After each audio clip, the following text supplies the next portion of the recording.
Сенаторы предложили полностью отказаться от смартфонов в стенах общеобразовательных учреждений. По мнению депутатов, такие кардинальные меры помогут повысить авторитет педагога в глазах учащихся. Парламентарии уверены, что снимать на камеры смартфонов то, что происходит в школах, никто не имеет права.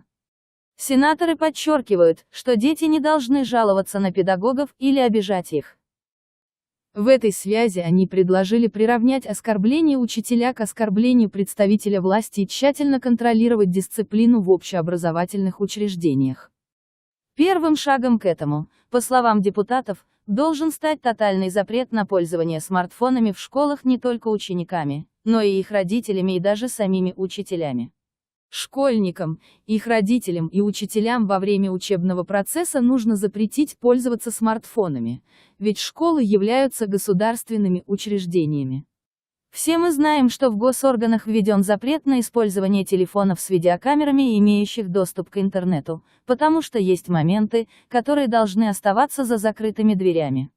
Такому же примеру нужно последовать и в общеобразовательных учреждениях, сказала депутат Сената парламента РК Динара Нукетаева. Start twerking like Miley. Oh yeah, twerking like Miley. Don't pop it like Miley.